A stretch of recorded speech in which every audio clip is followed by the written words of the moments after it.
என்ன அப்படின்னா முக்கியமாக வேலூர் இப்ராஹிம் ஒரு விஷயத்த சொல்லியிருக்காரு. சனாதனம் உயர்வானது அப்படிங்கிற அடிப்படையில் அவர் அந்த கருத்தை பதிவு பண்ணியிருந்தார். அண்ணாமலை என்ன சித்தாந்தம், மற்ற பாஜகவில் இப்போ இருக்கக்கூடியவங்க இல்லை பாஜக நிர்வாகிகள் மற்றவங்க என்ன சித்தாந்தம், அண்ணாமலை யாருக்கு முதுகில் குத்துனாரு?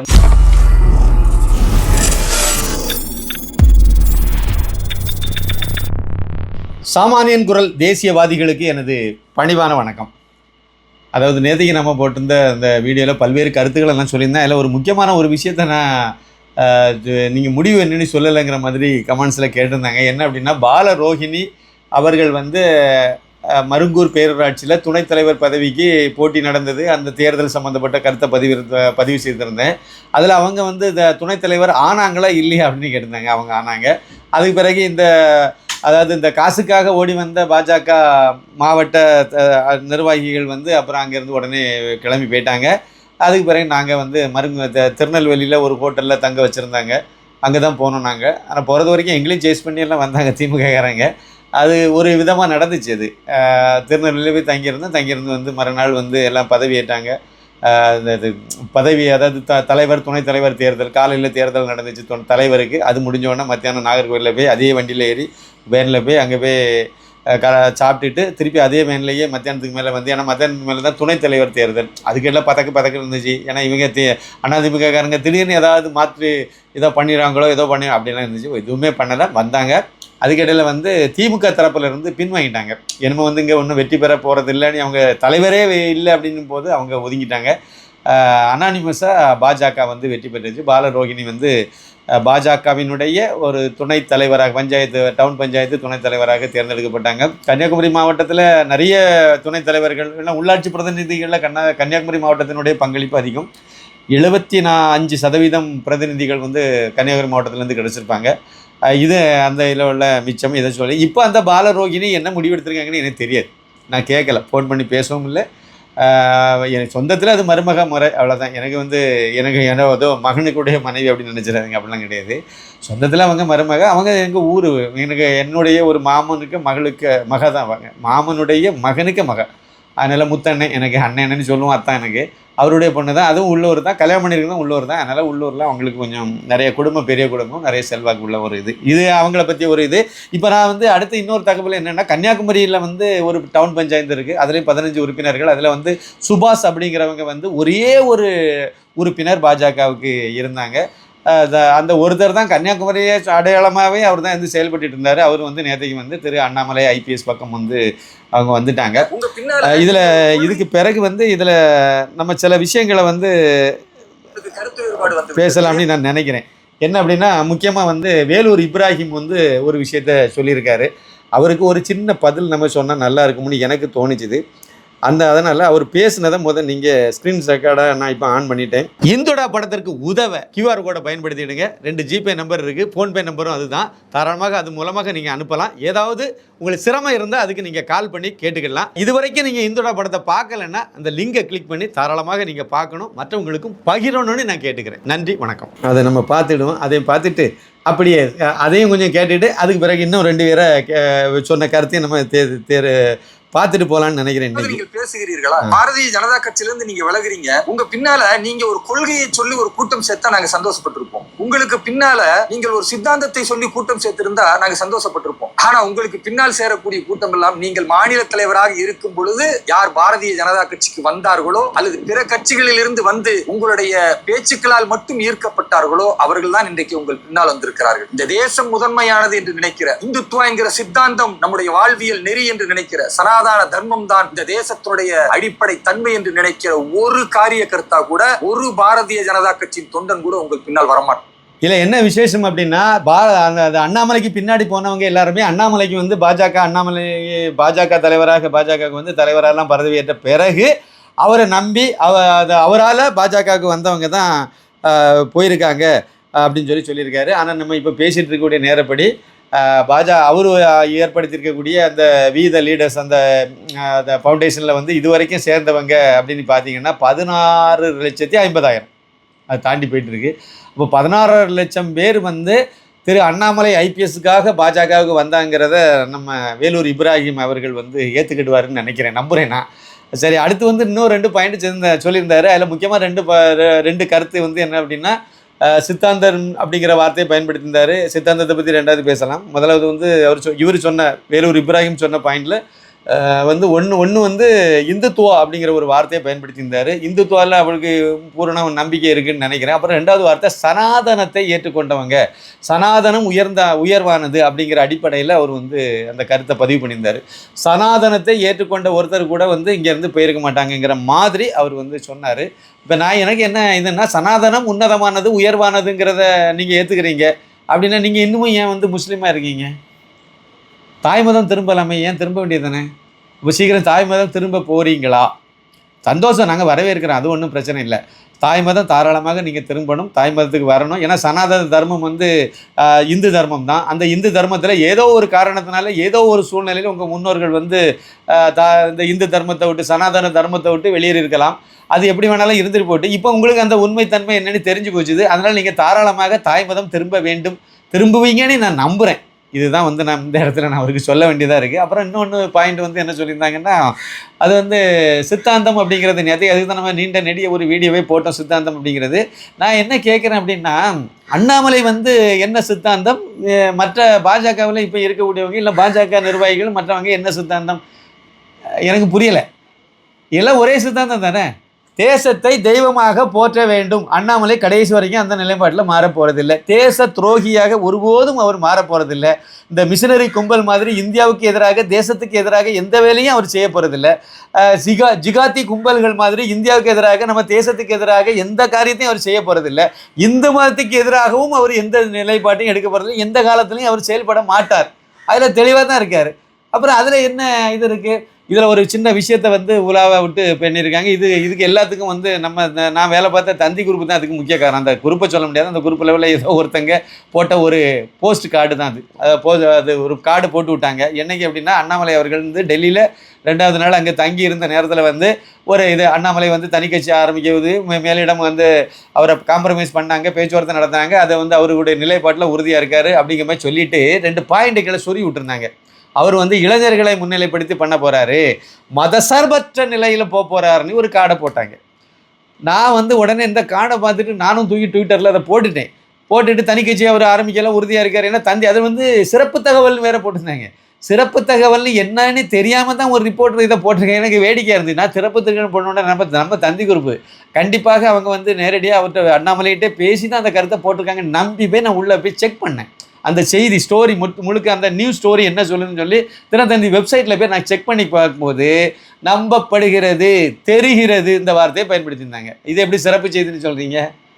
அப்போ அங்கே ஏதோ ஒரு ரிப்போர்ட்டர் வந்து இந்த மாதிரி தவறான ஒரு செய்தியை வந்து யாரோ ஒருத்தர் சொல்லியிருக்காரு. அது வந்து மதசார்பற்ற கொள்கையில் அவர் கொள்கையை இன்னும் பிரகடனப்படுத்தலை.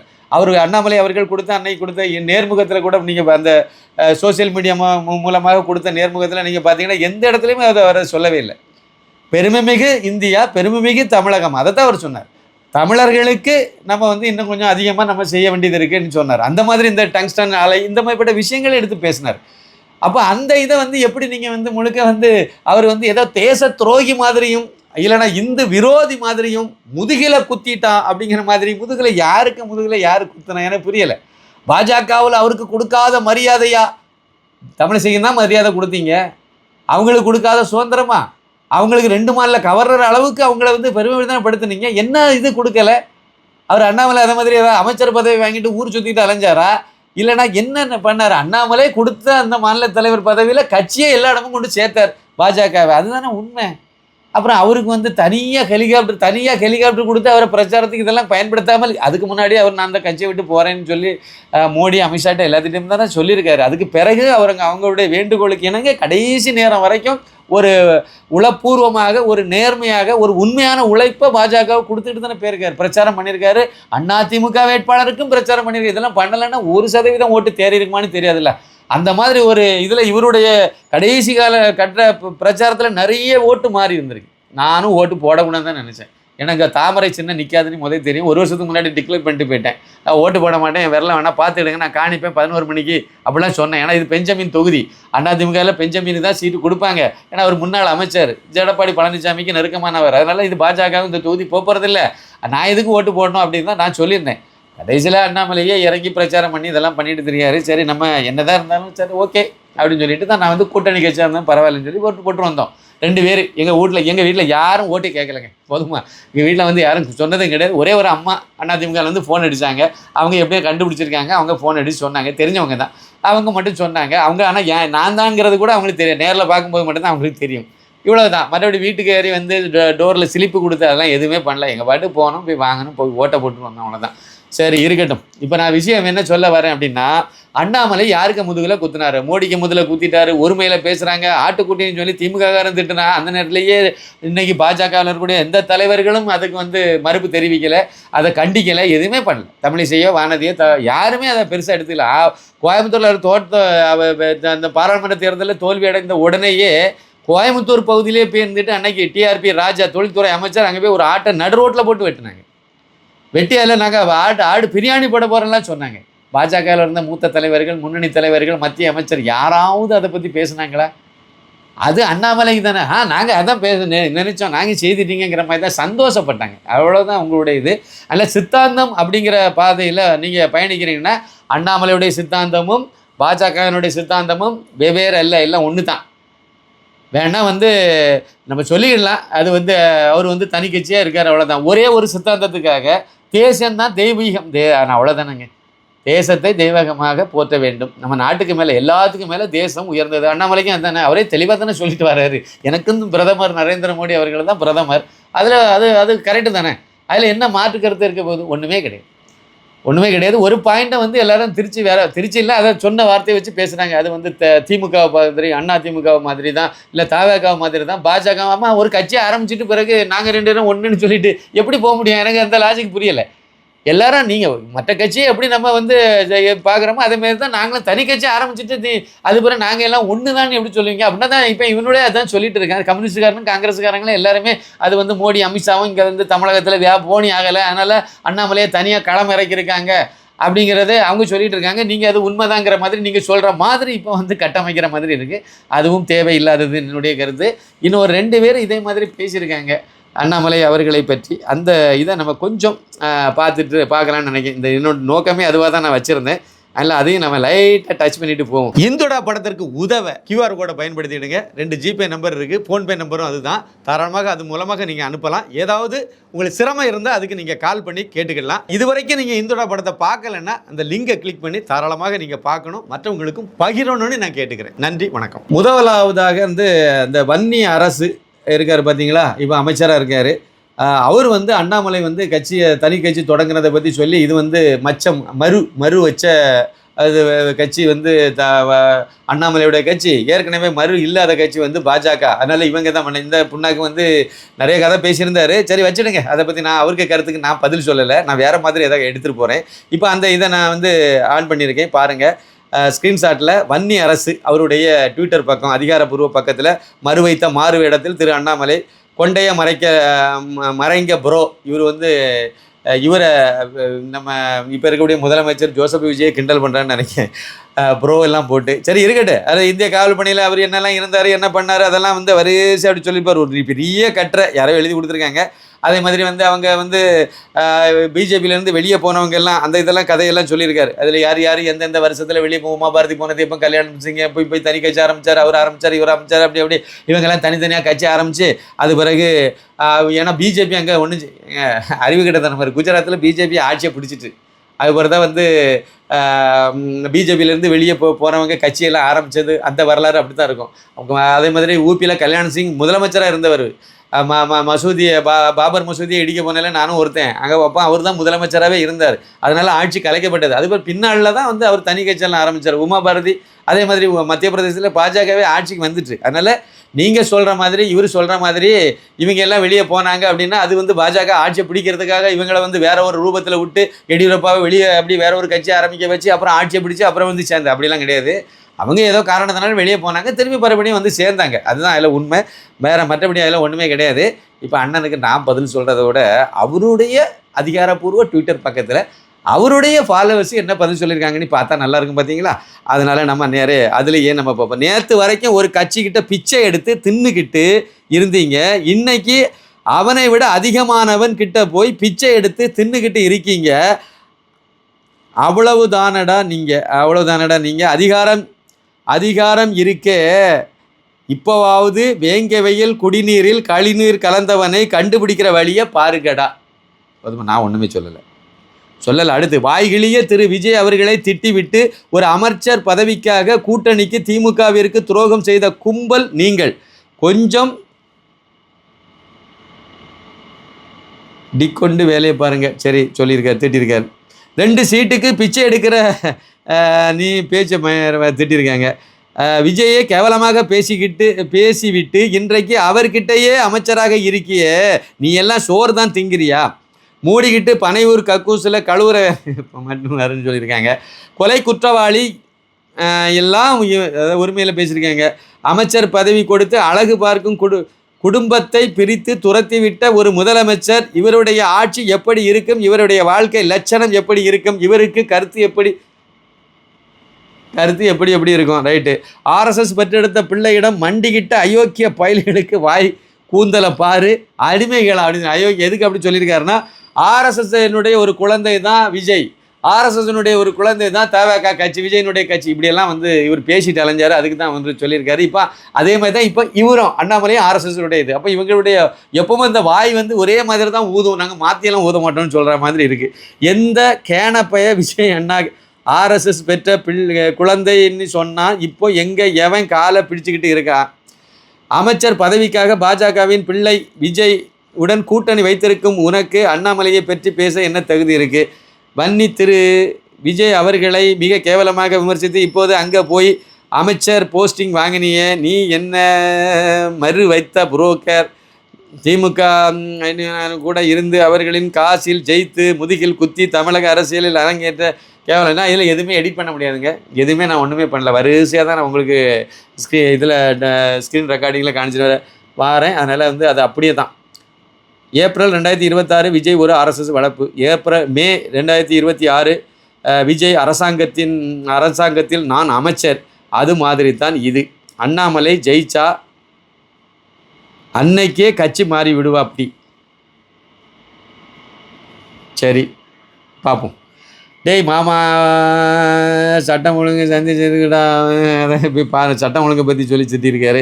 தமிழக வெற்றி கழகத்தை எதிர்த்து நின்று திமுகவின் ஓட்டு வாங்கி வெற்றி பெற்று இப்போது தமிழக வெற்றி கழகத்தில் அமைச்சராக இருக்கிறாய். நீ எல்லாம் பாஜகவை குறை சொல்லலாமா? இப்படி கேவலம் கெட்ட அமைச்சர் பதவி தேவையா? என்ன வாய் உனக்கு? தேர்தல் பிரச்சாரத்தின் போது தவேக உன்னை விட யாரும் கேவலமாக விமர்சிக்கவில்லை. ஆர்எஸ்எஸ் பிள்ளை சொல்லிட்டு இப்போ வெட்கமே இல்லாமல் அமைச்சர் பதவி. இந்த நெடுங்கட்டுரை ஒரு உண்மையை சொல்கிறது. அண்ணாமலை மக்கள் மனதில் இருக்கிறார், அவர் சரியான பாதையில் நகர்கிறார் என்று புரிகிறது. ஆர்எஸ்எஸ் பற்ற போட்ட பிள்ளைகள் நடத்தும் ஆட்சியில் பங்கு பெற்று கொண்டு இதை பேசலாமா? அண்ணாமலை கட்சி தொடங்கும் போதே இப்படி கதற ஆரம்பித்து விட்டீர்களே. மக்கள் ஆதரவு பெருகும் போது உங்கள் கதறலை கேட்க விரும்புகிறேன். விரைவில் அதுவும் நடக்கும். ஐயோ, அப்புவுக்கு எல்லாம் ஞாபகம் இருக்கு, ட்ரோஜன் ஹோஸ் உட்பட. ஆனால் மாற்ற எதுவும் இல்லை. தற்குறி 2021 தேர்தலில் முருகன் தான் பிஜேபி தலைவர், இது கூட தெரியலையா? நீ எல்லாம் ரைட்டு. இந்த மாதிரி கீழே நிறைய கருத்து சொல்லியிருக்காங்க. எல்லா கருத்தும் நான் இப்போ வரிசையாக தான் சொன்னேன். எல்லா கருத்தும் இவருக்கு இதே மாதிரி தான் பதில் சொல்லியிருக்காங்க. இன்னும் ஒரே ஒரு சின்ன விஷயத்தை மட்டும் நம்ம சொல்லிக்கலாம்னு நினைக்கிறேன். என்னென்னா, இன்னொருத்தர் யார் அப்படின்னா நம்ம அமைச்சர் அருண்ராஜ் சொல்லியிருக்காரு. அருண்ராஜ் பல முறை ஃப்ளாப் ஆன படம், தொடர் தோல்விக்கு பிறகு பாஜக இன்னொரு முயற்சி எடுக்கிறது. பொதுவாக கிட்டான படம் ரீரிலீஸ் ஆனாலே மக்கள் படம் பார்க்க வரமாட்டாங்க. ஒரு சில படங்களையே பார்க்க வருவாங்க. பல முறை ஃப்ளாப் ஆன படத்தை வேறு பெயர் வச்சு ரிலீஸ் பண்ணால் எப்படி எடுபடும்?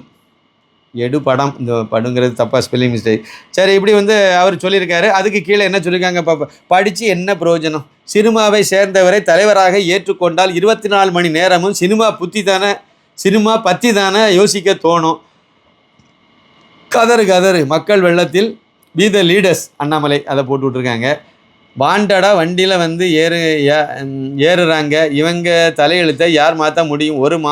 ஒரு மாதம் முன்னாடி வரைக்கும் உங்களை யாருன்னு யாருக்கும் தெரியாது. இன்னும் கொஞ்ச நாள் பொறுங்க, கேட்குற கேள்விக்கு பதில் சொல்ல தெரியாமல் எப்படி ஓடுறீங்கன்னு பார்ப்போம். அடுத்து விஜய்னு ஒருத்தர் இல்லைன்னா உங்கள் ஊர்லேயே யாருக்கும் தெரியாது டாக்டர். என்னமோ பல வருஷம் மக்கள் கஷ்டப்பட்டு மக்கள் கஷ்டத்துக்கு போராடி வந்த மாதிரி பேசுகிறீங்களே, அண்டா கொடுத்து ஆட்சிக்கு வந்தவனெல்லாம் அண்ணாமலை பற்றி பேசலாமா? இந்த மாதிரி நிறைய வசை மாதிரி புரிஞ்சிருக்காங்க. மொத்தத்தில் நான் என்ன சொல்ல வரேன் அப்படின்னாக்கி, திரு அண்ணாமலை ஐபிஎஸ் அவர்கள் பாஜகவிலிருந்து வெளியே போய் தனி இயக்கம் தான் ஆரம்பிச்சிருக்காரு, இன்னும் கட்சியை ஆரம்பிக்கல. அந்த இயக்கத்தில் ஏற்கனவே பாஜக, ஆர்எஸ்எஸ், இந்து முன்னணி இந்த அமைப்புகளில் நிறைய பேர் அதில் ஏற்கனவே அவங்க அதில் வாலண்டியராக சேர்ந்துருக்கவும் செய்கிறாங்க, முன்னாடியே சேர்ந்துருக்காங்க. அதனால் அதில் சேர்றதெல்லாம் ஒரு தேச துரோகி அப்படிங்கிற மாதிரி அடையாளப்படுத்தி பேசுவது சரியாக இருக்காது. அது எல்லாருமே ஒரே இலக்குக்கு தான் போராடுறோம். அந்த இலக்கை நோக்கி இன்னொரு பாதையை அவர் எடுத்துகிட்டு போகிறாரு. என்னை பொறுத்த வரைக்கும் அந்த பாதை சக்ஸஸ் பாதைங்கிறது என்னுடைய கருத்து. அண்ணாமலை வழியில் போனால் கண்டிப்பாக அவர் ஆட்சி பிடிக்க முடியும். 2031 அநேகமாக ஆட்சியை பிடிக்க முடியும், முதலமைச்சர் ஆக முடியும். அதன் மூலமாக நம்முடைய சித்தாந்த ரீதியாக நிறைய விஷயங்களை தமிழ்நாட்டில் மாற்றம் கொண்டு வர முடியும். இந்த மிஷினரி கும்பல்கிட்ட இருந்து தமிழகத்தை மீட்டெடுக்க முடியும். ஜிகாதி கும்பல்கள்கிட்ட இருந்து தமிழகத்தை மீட்டெடுக்க முடியும். அதுக்கு இப்போ இருக்கக்கூடிய பாஜகவால் நடைமுறைக்கு சாத்தியம் இல்லை. ஏன்னா பாஜகவே வருங்காலத்தில் இல்லைன்னா கூடிய சீக்கிரம் திமுகவோட கூட்டணி வைக்கக்கூடிய சூழ்நிலை நோக்கி தான் நகருது. அப்படி வரும்போது கண்டிப்பாக அது நமக்கு நிறைய நெருடல்களும் இதாக இருக்கும். அந்த சூழ்நிலையில் நமக்கு மறுபடியும் ஒரு நம்பிக்கை இழக்கிற சூழ்நிலை தான் வரும். அதில் அண்ணாமலை போகிற பாதை சரிங்கிறது என்னுடைய கருத்து. அதனால் அவர் மோடிக்கு எதிராக பேசுவார், இல்லைன்னா அந்த தேசத்துக்கு எதிராக பேசுவார், இல்லை இந்து தர்மத்துக்கு எதிராக பேசுவார் அப்படிலாம் நீங்கள் நினைக்கவே வேண்டாம். அப்படி ஒரு சூழ்நிலை வரவே வராது. தேச துரோகி அவர் ஒரு நாளும் மாற மாட்டார், இந்த விரோதியாக ஒரு நாளும் மாற மாட்டார். நம்ம சித்தாந்தத்தை தான் அவரும் எடுத்துகிட்டு போவார். குறைஞ்சபட்சம் நம்ம மதத்தை இழிவுபடுத்துகிற வேலையோ இந்த சிறுபான்மையினர் ஓட்டுக்காக இந்த மாதிரியெல்லாம் நாடகம் நடத்துகிற வேலையோ அவருக்கு செய்யவே மாட்டார்.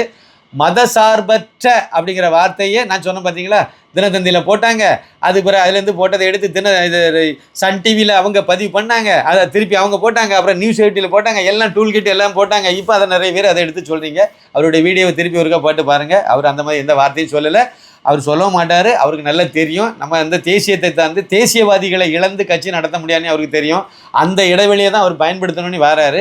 கண்டிப்பாக அவர் அது மாற மாட்டார். ஒருவேளை அவர் இந்துக்களுக்கு எதிரையாகவோ இந்து மதத்துக்கு துரோகம் செய்கிறையோ இல்லை தேச துரோகியோ அப்படி அவர் போனார் அப்படின்னா நானே அதுக்கு ஆதரிக்க மாட்டேனே, அதுலேருந்து வெளியே வந்துடுவேனே. அது கூட இல்லைங்க, அவரை விட இன்னும் ஒருபடி மேலே போய் ஒருத்தர் மக்களுடைய ஈர்ப்பை பெற்று ஆதரவை பெற்று அவரை விட இன்னும் தேசியவாதியில் இன்னும் கொஞ்சம் ஒருபடி மேலே போய் செயல்பட்டு இன்னும் பெரிய மாற்றத்தை அவர் கொண்டு வருவார் அப்படின்னு நம்பிக்கை ஏற்பட்டால் அவருக்கு பின்னாடி கூட நம்ம போயிடும். நமக்கு நம்ம சித்தாந்தத்தை யார் தூக்கி கொண்டு போய் காப்பாற்ற போகிறாங்க, யார் கொண்டு நிலைநிறுத்த போகிறாங்க, செயல்படுத்த போகிறாங்கிற இடத்துல தான் நாம் அந்த பக்கம் போகிறோம். அதில் அதுக்காக வேண்டி நான் மோடிக்கு எதிரையும் கிடையாது, எல்லாம் மோடியை நான் துரோகியாக நினைக்க போகிறதும் கிடையாது. அவர் தேவைங்க, இந்தியாவுக்கு மோடி தேவை, தமிழகத்துக்கு அண்ணாமலை தேவை. இதுதான் நான் ரொம்ப வருஷமாக சொல்லிகிட்டு இருக்கேன், 2-3 வருஷமாக சொல்லியிருப்பேன்னு நினைக்கிறேன், சொல்லிகிட்டே இருக்கேன். இன்றைக்கு வரைக்கும் அதுதான் சொல்ல போகிறேன், இப்போவும் நான் அதுதான் சொல்ல போகிறேன், இனிமேலும் நான் எதாவது சொல்லுவேன். எனக்கு எந்த எதிர்பார்ப்பும் கிடையாது, ஒன்றும் கிடையாது. இதுதான் என்னுடைய நிலைப்பாடு. நன்றி, வணக்கம். இந்துடா படத்திற்கு உதவ QR கோடை பயன்படுத்திடுங்க. 2 ஜிபே நம்பர் இருக்குது, ஃபோன்பே நம்பரும் அதுதான். தாராளமாக அது மூலமாக நீங்கள் அனுப்பலாம். ஏதாவது உங்களுக்கு சிரமம் இருந்தால் அதுக்கு நீங்கள் கால் பண்ணி கேட்டுக்கலாம். இதுவரைக்கும் நீங்கள் இந்துடா படத்தை பார்க்கலன்னா அந்த லிங்கை கிளிக் பண்ணி தாராளமாக நீங்கள் பார்க்கணும், மற்றவங்களுக்கும் பகிரணும்னு நான் கேட்டுக்கிறேன். நன்றி, வணக்கம்.